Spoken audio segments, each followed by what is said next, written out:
Hi friends, welcome back to our channel. ഇന്ന് ഞാൻ വന്നിട്ടുള്ളത് നമ്മുടെ ടീ കേക്കിൻ്റെ റെസിപ്പിയുമായിട്ടാണ്. അപ്പോൾ നമുക്ക് ഈസി ആയിട്ട് ഉണ്ടാക്കിയെടുക്കാൻ പറ്റുന്ന ഒരു റെസിപ്പിയുമായിട്ടാണ് വന്നിട്ടുള്ളത്. അപ്പോൾ എങ്ങനെ ഉണ്ടാക്കിയെടുക്കുക എന്നുള്ളത് നോക്കാം. ആദ്യമായിട്ട് 2 മുട്ട എടുത്തിട്ടുണ്ട്. അതൊരു മിക്സിൻ്റെ ജാറിലേക്ക് ഇട്ട് കൊടുക്കുക. മിക്സിൻ്റെ ജാറ് ഒട്ടും വെള്ളം ഉണ്ടാവാൻ പാടില്ല. പിന്നെ അതിലേക്ക് ഒരു 1/4 കപ്പ് പഞ്ചസാര ചേർത്ത് കൊടുക്കുക. പിന്നെ ഒരു 1/4 ഗ്ലാസ് ഓയിൽ ചേർത്ത് കൊടുക്കുക. പിന്നെ ഒരു ടീസ്പൂണ് വാനില എസൻസും കൂടെ ചേർത്തിട്ട് മിക്സിയിൽ നന്നായിട്ടൊന്ന് അടിച്ചെടുക്കുക.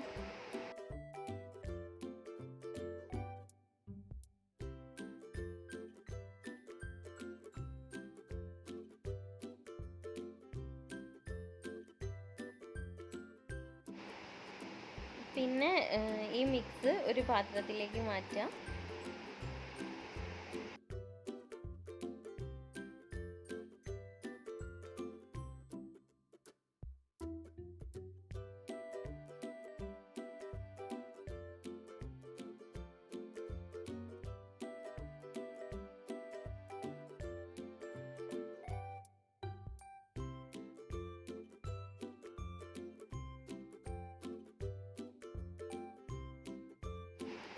പിന്നെ ഇതിലേക്ക് 1 കപ്പ് മൈദ ചേർത്ത് കൊടുക്കുക. പിന്നെ ഒരു 1/4 ടീസ്പൂൺ ബേക്കിംഗ് പൗഡർ ചേർത്ത് കൊടുക്കുക. പിന്നെ ഒരു പിഞ്ച് ഉപ്പും കൂടെ ചേർത്തിട്ട് നല്ല പോലെ ഒന്ന് തരിച്ചിട്ട് എടുക്കുക.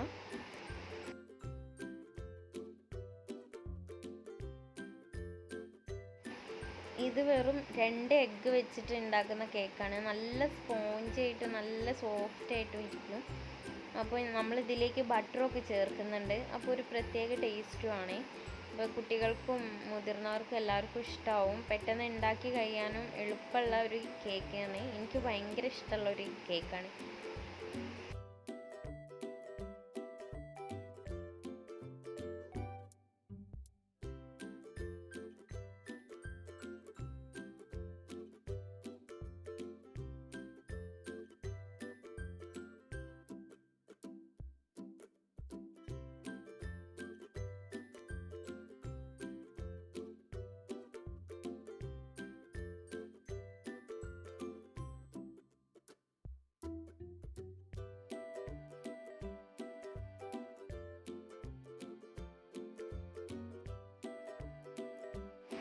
ഇപ്പം ഞാൻ ഇത് തരിച്ച് കഴിഞ്ഞിട്ടുണ്ട്.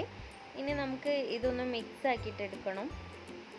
അപ്പോൾ പൊടികളൊക്കെ എല്ലാം കൂടെ ഒന്ന് നല്ല പോലെ ഒന്ന് മിക്സ് ആക്കി എടുക്കുന്നുണ്ട്. ഇനി നമുക്ക് ഇതിലേക്ക് വേണ്ടത് 1 കപ്പ് പാലാണ്. അപ്പോൾ ഞാൻ പൊടികളൊക്കെ എടുത്ത അതേ അളവിൽ ആ ഗ്ലാസ്സിൽ 1 ഗ്ലാസ് 1 കപ്പ് പാലെടുത്തിട്ടുണ്ട്. എന്നിട്ട് അതൊന്ന് തിളപ്പിക്കരുത്, നല്ലോണം ഒന്ന് ചൂടായിട്ട് അതിലേക്ക് ആവശ്യത്തിന് ഒരു ബട്ടർ, ഞാനൊരു കഷ്ണം ബട്ടർ ചേർത്ത് കൊടുക്കുന്നുണ്ട്.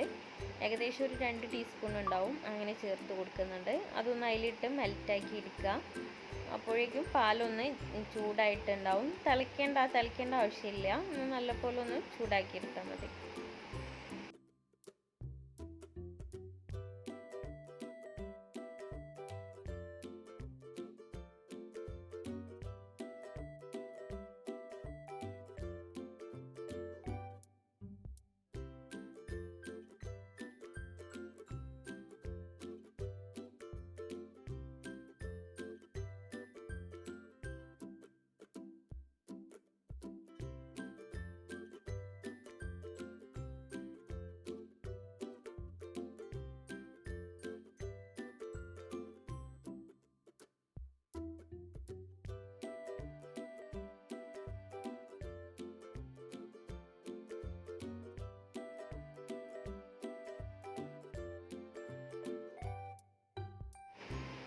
ഇപ്പോൾ നമ്മുടെ ബട്ടറൊക്കെ ഇതിൽ കിടന്ന് നല്ലോണം ഒന്ന് മെൽറ്റായിട്ടുണ്ട്. പാല് നല്ല പോലെ ഒന്ന് ചൂടായിട്ടുണ്ട്.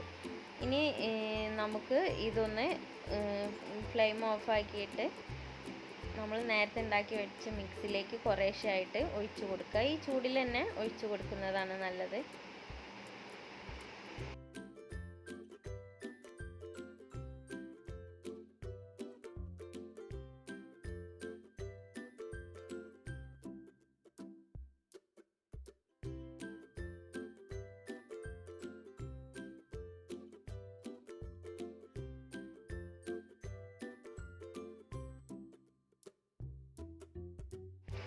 ഇപ്പം ഞാൻ ആ ബട്ടർ ചേർത്ത മിൽക്ക് ഇതുപോലെ ഒരു ഗ്ലാസ്സിലേക്ക് ഒഴിച്ചിട്ടുണ്ട്. ഇനി അത് ഇതിലേക്ക് കുറേശ്ശെയായിട്ട് ഒഴിച്ചിട്ട് നല്ല പോലെ ഒന്ന് മിക്സ് ആക്കണ്ട. ജസ്റ്റ് ഇങ്ങനെ ഓവറായിട്ട് ഇങ്ങനെ മിക്സ് ആക്കാതെ ഇങ്ങനെ മെല്ലെ സ്ലോവിലാക്കി മിക്സ് ആക്കി എടുക്കുക. കാരണം ഓവറായിട്ട് ആക്കി കഴിഞ്ഞാൽ കേക്ക് നല്ല കട്ടിയായി പോവും, സോഫ്റ്റ് ഉണ്ടാവില്ല.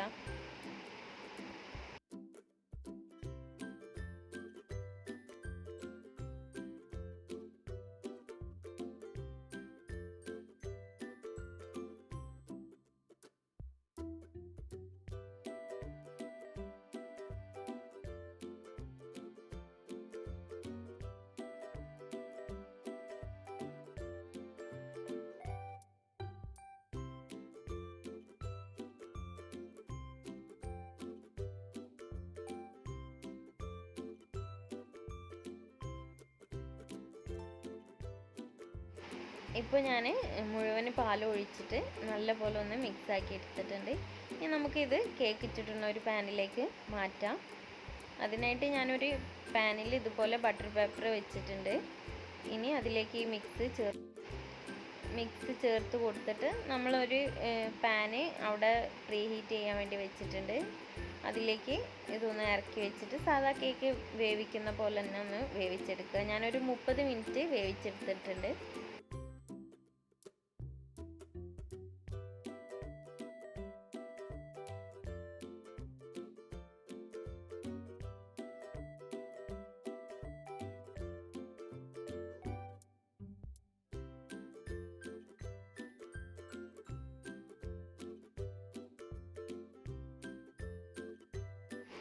അതിൻ്റെ മുകളിലായിട്ട് വെയിറ്റിന് വേണ്ടിയിട്ട് എന്തെങ്കിലും ഒന്ന് വെച്ച് കൊടുക്കാം. അപ്പോൾ ഞാനൊരു 30 മിനിറ്റ് കഴിഞ്ഞപ്പോൾ കേക്ക് തുറന്ന് നോക്കി. ഒട്ടും അടിയിലൊന്നും പിടിച്ചിട്ടില്ല, നല്ല സ്പോഞ്ചായിട്ട് കിട്ടിയിട്ടുണ്ട്. നല്ല ടേസ്റ്റ് ഉണ്ട് കേട്ടോ കഴിക്കാൻ. കുട്ടികൾക്കൊക്കെ നല്ലതായിട്ട് ഇഷ്ടമാവും. അപ്പോൾ സിമ്പിളും ആണല്ലോ ഉണ്ടാക്കിയെടുക്കാൻ. അപ്പോൾ എല്ലാവരും ഒന്ന് ട്രൈ ചെയ്ത് നോക്കുക. വൈകുന്നേരം ചായക്കൊക്കെ കഴിക്കാൻ നല്ലൊരു ടേസ്റ്റാണ്. അപ്പോൾ എല്ലാവരും ഒന്ന് ട്രൈ ചെയ്ത് നോക്കുക. കാരണം നമ്മളിതിൽ പാലും ബട്ടറും ചേർക്കുമ്പോൾ ഒരു പ്രത്യേക ഫ്ലേവറാണ്. പിന്നെ വാനില എസൻസും ആണല്ലോ, അപ്പോൾ നല്ലൊരു ടേസ്റ്റാണ്. അപ്പോൾ എല്ലാവരും ഒന്ന് ട്രൈ ചെയ്ത് നോക്കുക. വീഡിയോ ഇഷ്ടപ്പെട്ട അപ്പോൾ എല്ലാവർക്കും ഇന്നത്തെ വീഡിയോ ഇഷ്ടമായി എന്ന് വിചാരിക്കുന്നു. വീഡിയോ ഇഷ്ടപ്പെട്ടാൽ ലൈക്ക് ചെയ്യാനും ഷെയർ ചെയ്യാനും കമൻറ്റ് ചെയ്യാനും മറക്കരുത്. Thanks for watching.